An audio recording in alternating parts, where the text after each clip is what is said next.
a Verônica, ela já está esperando a gente para dar aquela aula bonita de pintura, tá?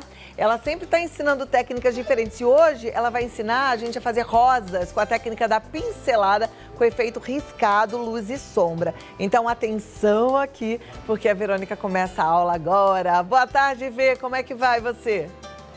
Boa tarde, Cláudia. Tudo bem e você? Tudo bem também. Olha que linda essa rosa, ela fica bem perfeita, né? Parece uma rosa de verdade. Tá lindo esse trabalho. Ela fica bem chamativa, né? Ainda mais no branco.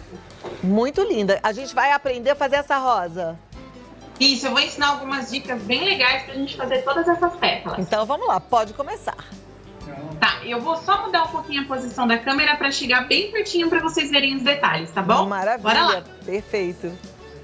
Olha lá que beleza agora, gente, de pertinho assim. Bom, vou ensinar algumas dicas, gente. Claro que uma pintura um pouquinho mais elaborada leva um pouco mais de tempo. Mas com as dicas que eu vou passar pra vocês hoje, vai ser super possível fazer, tá? Separei algumas cores aqui pra gente trabalhar a nossa rosa. Vou começar com um rosa mais claro, no meu caso é o rosa antigo. Vejam só, a parte da pétala, ela é curvada. Eu vou curvar minha pincelada também. Tô usando um pincel mais durinho, né, de pontinha mais durinha, que a gente chama de filamento firme, ó. E aí eu vou curvar. Para que eu vou fazer isso? Para eu já começar a dar um movimento riscadinho.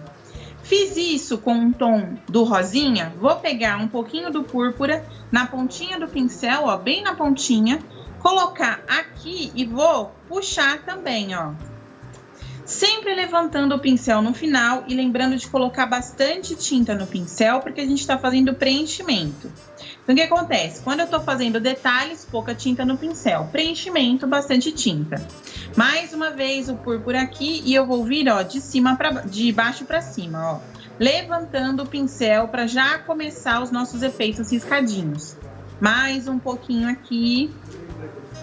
E aí uma dica que eu dou é, eu sempre gosto de pintar aproveitando o barrado todo. Então, às vezes, o meu desenho ultrapassa o barrado de propósito. Para quê? Para parecer que é uma estampa da nossa toalha. Para proteger o barrado, eu coloquei um pedacinho de fita adesiva aqui, ó, para eu não borrar essa parte do barrado. Então, por isso que fica parecendo uma estampa. Parece que eu medi certinho aqui e coloquei, né, silquei alguma coisa para ficar estampado. Bom, feito essa parte, a gente pode fazer mais da pontinha. Como é a pontinha? Um pouquinho de nada de vinho, vou vir aqui embaixo, ó, mesclando as cores. Parece aquelas rosas de Olambra, né, Cláudia? Que elas são bem riscadinhas, tem umas cores bem vibrantes, né? Uhum. Ó, vou riscando. Vou lavar meu pincel para tirar um pouquinho do excesso da cor mais escura, que meu pincel tá bem sujinho de cor escura. Vou vir aqui, ó, e levemente, num efeito gangorrinha, ó, como se fosse uma gangorra, eu vou colocar um pouquinho mais do claro, ó. E aí eu vou fazendo o efeito do riscadinho. Então, toda a minha rosa tem esse efeito.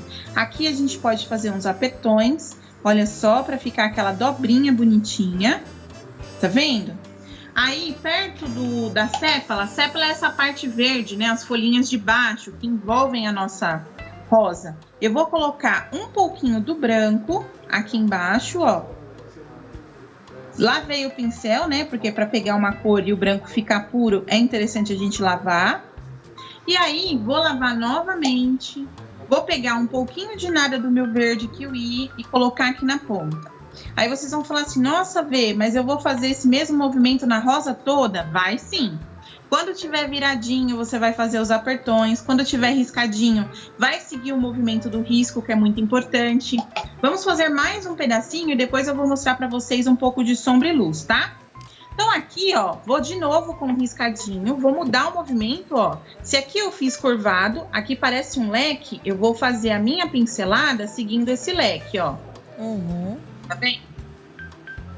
Depois, vou pegar um pouquinho do púrpura e vou vir na pontinha, ó. Puxando pra dentro, mas sempre levantando o pincel no final para dar aquele degradê bem legal, ó. Para misturar uma cor na outra, é importante que a gente faça essa levantadinha do pincel. E nesse outro pedaço, eu vou voltar com rosa. Uhum. Tá vendo? Olha como vai ficando aqui, a gente já consegue ver aquela viradinha, né? Uhum. depois que seca, é legal a gente colocar um pouquinho mais dos tons mais claros. E aí a gente entra na questão de sombra e luz que eu comentei com vocês. Quando seca alguma coisa assim, é importante que a gente reforce os tons mais claros, porque eles tendem a sumir um pouquinho, tá? E quando eu falo pode, é o seguinte, às vezes a gente olha e já acha muito bonito, mas para aquele efeito mais realista, o ideal é que a gente venha dando uma outra posição, né, uma outra camadinha de tinta dos tons mais claros. Isso a gente faz para luz. Lembrando que no realismo, nem tudo que é luz é branco, a gente usa o branco. Então, por exemplo, nesse caso, a gente usa um pouquinho de nada de um rosa mais clarinho, que pode ser, por exemplo, um salmão, um rosa bebê, ó, bem clarinho, só para dar aquela veludada na nossa rosa, tá? Então, a gente espera secar e dar uma leve claridade com o salmão bebê ou alguma cor mais clarinha. Vou lavar meu pincel de novo e agora a gente vai fazer uma coisa que eu chamo de sombra projetada. Eu não, né? Tecnicamente. O que é sombra projetada? Ó, vamos olhar aqui, por exemplo, nessa pétala. Nessa pétalazinha que tá caída, ó. Ela tá projetando sombra para além dela. Quando ela projeta a sombra, ó, é esse efeito aqui, tá vendo? Como se fosse uma silhueta da nossa pétala. É isso que a gente chama de sombra projetada ou sombra marcada. Por que marcada? Porque ela tem uma marca específica, ela não é esfumada. Então, a gente vai fazer isso aqui para eu dar um exemplo para vocês, tá? Vou pegar um pouquinho da minha misturinha, que é incolor com aquarela, que eu deixei aqui no Godet. Mas se vocês não tiverem também, pode ser só o incolor. Vou pegar um pouquinho só e um tiquinho de nada de cinza, gente. Vamos trabalhar com um pouquinho a tinta no começo. E se necessário, a gente põe mais depois, tá? Vou pegar aqui, ó, e vou fazer a silhueta dessa minha parte da sépala, ó. Bem pouquinho, tá vendo? Fiz a silhueta no cinza. Ah, Vê, mas como é que eu sei que cor que eu vou usar para fazer a silhueta de um detalhe, né? Para fazer a sombra marcada e tal. Aqui, gente, na maioria das vezes, a cor que a gente usa de sombra para o branco é o cinza. Então, o cinza não tem erro, tá? Branco com cinza não tem erro na hora da sombra. Mas claro que a gente vai analisar desenho por desenho. Aqui no nosso trabalho, eu decidi fazer sem um fundo muito grande, né? Sem pintar toda a parte do fundo, exatamente para destacar as rosas. Por quê? Porque é pra gente lembrar da delicadeza das rosas, das cores vibrantes, né? E eu já contrastei bastante com o vermelho e o amarelo. Mas a parte da sombra é essa, ó. Vou fazer mais uma sombra para vocês verem. Pouquinho de misturinha, cinza no pincel, ó. Vou vir aqui embaixo e fazer bem de levinho. E eu não vou espalhar, eu vou deixar marcadinho mesmo, assim, ó, como se fosse uma silhueta. Lembrando que dependendo de como a gente faz a sombra, a gente indica se o item tá encostado ou não. Então, por exemplo, aqui, como eu não encostei a sombra, ó, não encostei essa parte nessa daqui, então significa que esse pedacinho de nada não tá encostado na minha superfície. Já aqui tá encostado, tá? Então, são vários detalhes que vão deixando aquele efeito 3D que você gostou no início, quando você viu a peça pronta. São esses detalhes que vão deixando nossos efeitos mais 3D, tá? Vou fazer só o complemento desse aqui, ó, esse pedacinho, para vocês verem como fica no final, mas a parte da sombra e da luz, que eu acho que é uma dica muito importante, eu consegui dar para vocês. Vou vir aqui com um pouquinho de púrpura, puxando para dentro. Sempre preocupar em preencher toda a trama do tecido, né? Porque não fica legal a gente preencher alguma coisa com vermelho, né? Com um tom tão forte, e depois perceber que de repente esqueceu de preencher algum pedaço. Então, ó, a gente sempre preenche toda a trama do tecido para deixar todos os detalhes bem certinhos e ficar um tom bem impactante, viu? Nossa, Bom, Verônica, eu vou te falar, olhando você fazer, dá muita vontade de fazer aula contigo, de aprender essas e outras dicas, né? Porque você tem muitas dicas para passar.